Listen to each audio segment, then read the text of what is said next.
ओम शांति। विद्यार्थियों में बढ़ते तनाव का समाधान, इसके विषय में बात करने वाला हूँ। आप कलयुग के अंत में अब विद्यार्थियों के अंदर तनाव अपने उच्चतम स्तर पर पहुँच चुका है।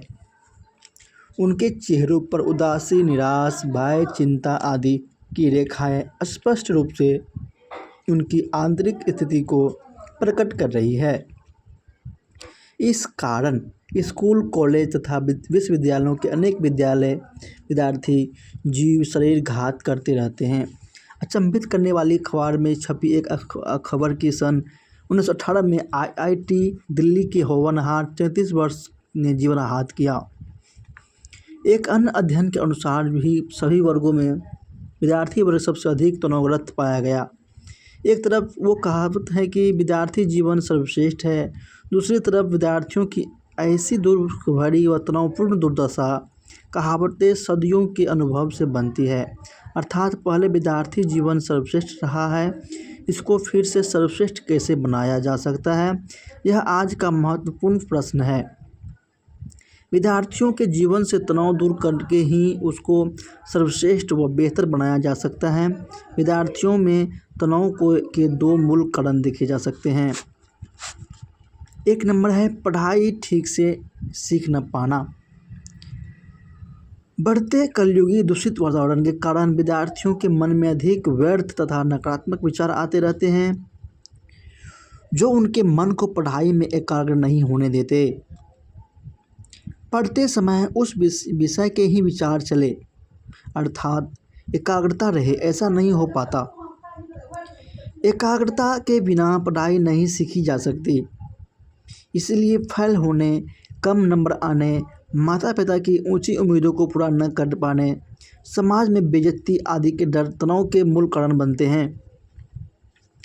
तनाव को दूर करने के लिए विद्यार्थी, जिनमें लड़कियां भी होती हैं, नशे का सहारा लेते हैं और उसका आदी हो जाते हैं, जिससे उनका तनाव घटने की बजाय और अधिक बढ़ जाता है तथा उनका चरित्र भी खराब हो जाता है। 2 नंबर, चरित्र में गिरावट। अनेक विद्यार्थी शारीरिक आकर्षण के कारण झूठे प्यार के चक्कर में फंसते हैं, जो उनके मन को पढ़ाई में कभी भी एकाग्र नहीं होने दे सकता है। उनके मन में पढ़ते समय गंदे विचार बार बार आते रहते हैं। इस कारण एक तरफ तो पढ़ाई न सीख पाने का डर तथा दूसरी ओर समाज में माता पिता तथा अपनी बेइज्जती का डर उनमें तनाव उत्पन्न करता रहता है। विद्यार्थियों में तनाव की समस्या जितनी गंभीर है, उसका समाधान उतना सरल भी है। कुछ सुझाव इस प्रकार है। संपूर्ण ब्रह्मचर्य। तनाव मुक्त, खुशनुमा तथा सर्वश्रेष्ठ जीवन बनाने के लिए विद्यार्थियों को संपूर्ण ब्रह्मचर्य का पालन करना होगा। शिव बाबा कहते हैं कि पढ़ाई संपूर्ण ब्रह्मचर्य में पढ़ी जाती है। ब्रह्मचर्य को अमृत भी कहा जाता है। विद्यार्थी स्वतंत्र होने के कारण उनको सहजता से धारण कर सकते हैं। उनके लिए मनसा वाचा कर्मणा संपूर्ण ब्रह्मचर्य का पालन करना जरूरी है। यदि विद्यार्थी मनसा अर्थात विचार भी गंदे रखता है तो उसको संपूर्ण ब्रह्मचर्य नहीं कहा जा सकता है। उसकी दृष्टि, वृत्ति, कृति सब संपूर्ण पावन होनी चाहिए। लड़के लड़की को देखे या लड़की लड़के को देखे तो आत्मा रूप में भाई भाई की दृष्टि से या शरीर रूप में बहन भाई की दृष्टि से ही देखे, या देखते हुए भी ना देखे। इसके साथ ही इस आयु वर्ग में संग दोष बहुत जल्दी लगता है, जो उनको गिराने का मुख्य कारण बनता है। इसीलिए विद्यार्थी को ईश्वरीय ज्ञान व राजयोग का संग व अभ्यास हर रोज़ करना अति उत्तम तथा रामबाण सिद्ध हो सकता है। ऐसा करने से विचारों का शुद्धिकरण अवश्य होता है, जो न केवल ब्रह्मचर्य को धारण कराता है, बल्कि मेरे अनुभव अनुसार एकाग्रता को भी बढ़ाकर पढ़ाई में IQ लेवल को निसंदेह बढ़ाता है तथा परीक्षा में प्रतिशत नंबर काफ़ी बढ़ा सकता है।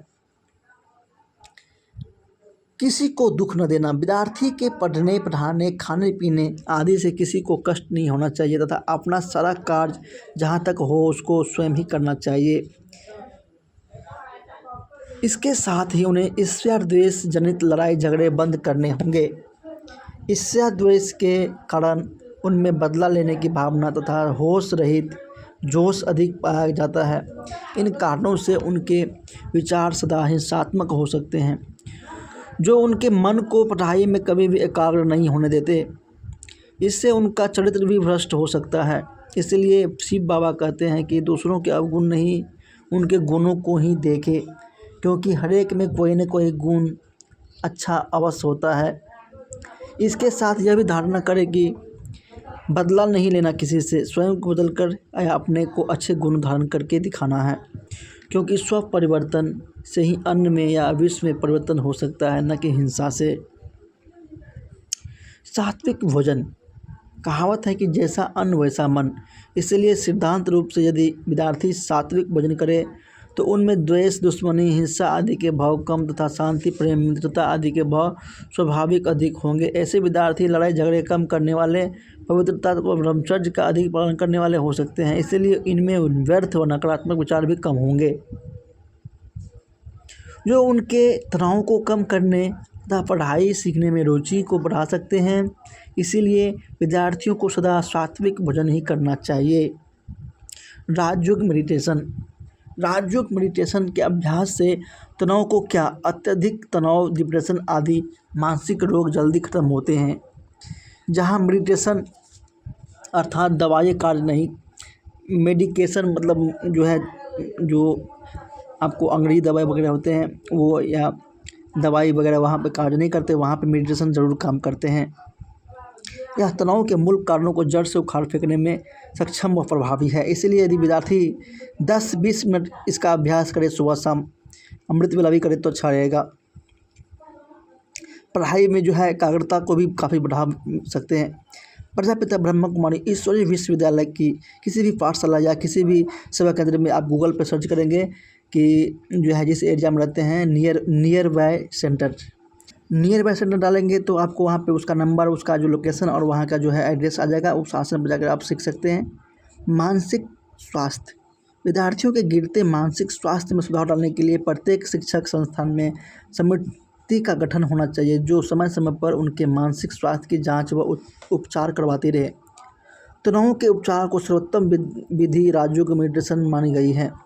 इसलिए शिक्षण संस्थाओं में ब्रह्मा कुमारी जी के निमंत्रण दे करके तनाव दूर करने के संबंधित प्रोग्राम करने चाहिए। खेलकूद, विद्यार्थियों के अच्छे शारीरिक स्वास्थ्य के लिए प्रत्येक शिक्षण संस्थान में कम से कम आधा घंटा खेलकूद, दौड़ आदि हर एक विद्यार्थी के लिए अनिवार्य कर देना चाहिए। इसको संस्थाएं स्वयं अपने समय सारणी में सम्मिलित कर सकती हैं। इससे विद्यार्थियों का तनाव जो है निश्चित रूप से कम हो सकता है। सरकार, केंद्रीय व राज्य सरकारों द्वारा मूल व आध्यात्मिक शिक्षा सभी कक्षाओं के पाठ्यक्रमों में शामिल की जानी चाहिए। इससे प्रेरणादायक नैतिक ज्ञान प्राप्त हो सकता है। विद्यार्थियों के जीवन को श्रेष्ठ बनाने में यह कदम बहुत महत्वपूर्ण सिद्ध हो सकता है। विद्यार्थियों के उज्जवल भविष्य के लिए उनके बढ़ते तनाव को समाप्त करने की सख्त आवश्यकता है। इसलिए सभी के कल्याणार्थ इस अध्ययन में सुझाए गए समाधानों को विद्यार्थी, शिक्षण संस्थाएं व सरकारें अपना कर विद्यार्थियों के जीवन को फिर से सर्वश्रेष्ठ जीवन बना सकते हैं और फिर से एक नया संपूर्ण सकारात्मक जीवन बना सकते हैं और अपने जीवन में एक नया खुशबूदार फूल की तरह, कमल फूल की तरह जीवन बनाएं, ताकि आपका जीवन जो है फूल की तरह महकते रहे। और जो विद्यार्थी अपने जीवन में कुछ लक्ष्य हासिल किए हुए हैं वो लक्ष्य को ज़रूर पाएँ, क्योंकि ये लक्ष्य जो है आदमी के जीवन में सबसे बहुत अहम हिस्सा निभाते हैं। अगर आपके अंदर लक्ष्य नहीं है तो आप कुछ नहीं हैं, बिना लक्ष्य के आप मरे हुए हैं। ओम शांति।